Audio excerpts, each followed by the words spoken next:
Hai, selamat datang ke channel Cikgu Epon. Cara mudah untuk memahami dan mempelajari bahasa Melayu. Selamat belajar.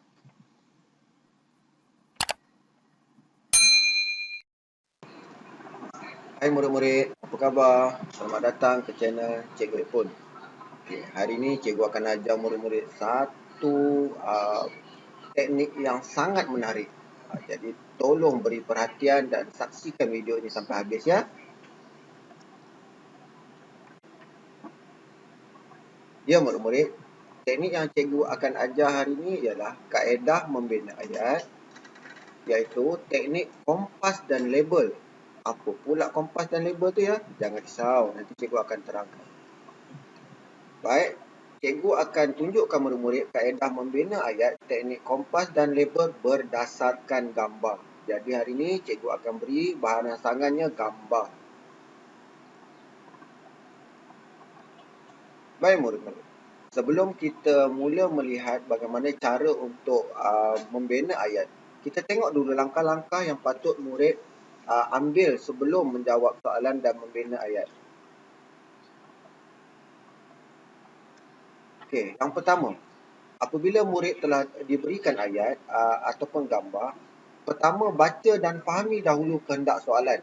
Kebiasaannya apabila murid diminta untuk menjawab soalan, mesti ada arahan. Jadi untuk itu, murid perlu baca dan fahami dahulu kehendak soalan. Sebaik-baiknya, garisi kata-kata kunci pada soalan tersebut. Seterusnya, murid kompaskan. Apa dia kompas tu? Baik, kompas ni sebenarnya murid letakkan nombor pada gambar yang sesuai. Ya, pada mana-mana gambar dalam gambar yang berikan ada beberapa aktiviti. Jadi murid letakkan nombor pada aktiviti tersebut. Okey, langkah yang ketiga, label pada gambar yang telah dikompaskan. Okey, ada tujuan murid-murid ya, kenapa kita nak label? Tujuan kita nak label supaya kita tidak akan membina ayat yang sama, tidak bertindih. Seterusnya, apabila kita telah melaksanakan langkah-langkah tersebut iaitu kompas label, barulah kita bina ayat yang lengkap. Cara untuk bina ayat lengkap, murid boleh rujuk pada video cikgu yang sebelumnya.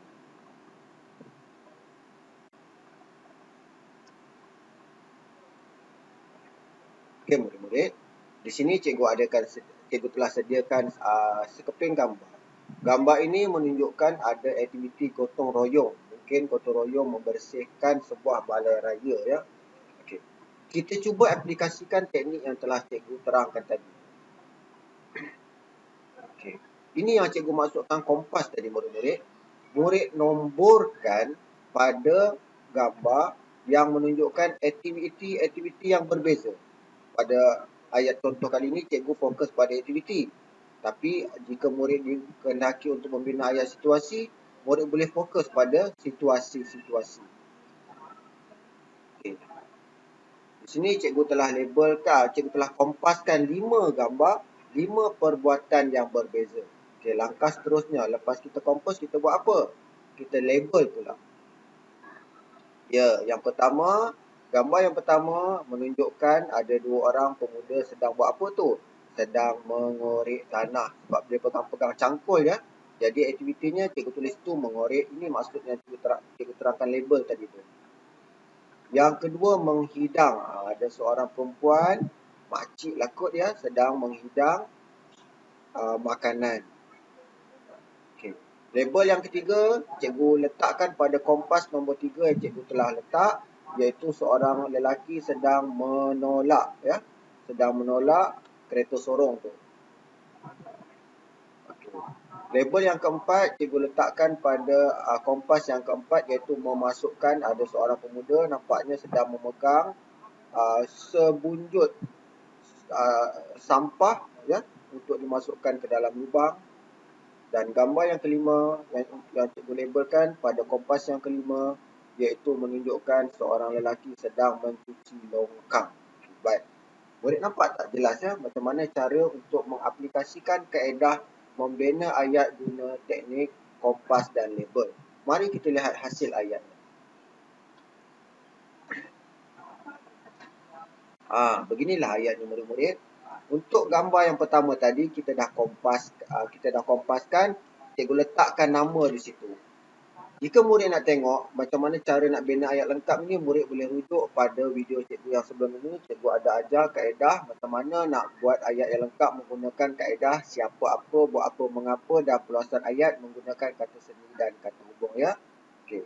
Jadi hasil daripada kaedah yang cikgu ajar yang kedua ini iaitu kaedah kompas dan label, inilah hasil ayatnya. Siapa Ong dan Zahir? Kita rujuk pada dua orang, gambar pada dua orang pemuda yang pegang cangkul tadi. Buat apa? Mengorek tanah untuk menanam sampah. Untuk itu murid-murid ialah kata hubung. Cikgu gunakan untuk memperluaskan ayat itu. Murid nampak ya? Jadi lengkap ayat yang pertama. Ayat yang kedua, Puan Siti menghidangkan makanan.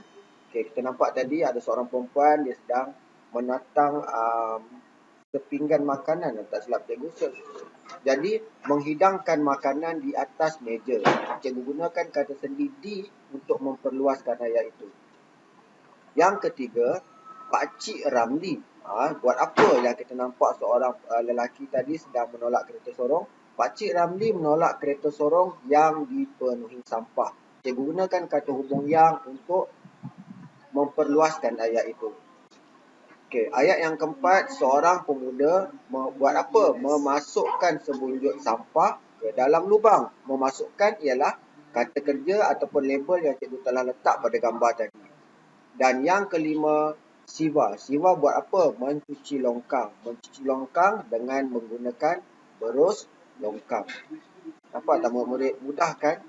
Begitulah caranya untuk kamu membina ayat menggunakan kaedah kompas dan label jika kamu diberikan rangsangan gambar.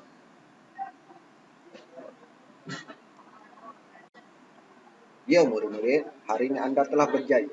Anda telah berjaya mempelajari satu teknik baru bagaimana untuk membina ayat yang lengkap dengan menggunakan teknik kompas dan label jika anda diberikan rangsangan gambar. Jadi cikgu harap murid dapat gunakan teknik ini di masa-masa akan datang untuk membina ayat. Untuk itu, cikgu ucapkan sampai jumpa lagi. Selamat berjaya. Bye.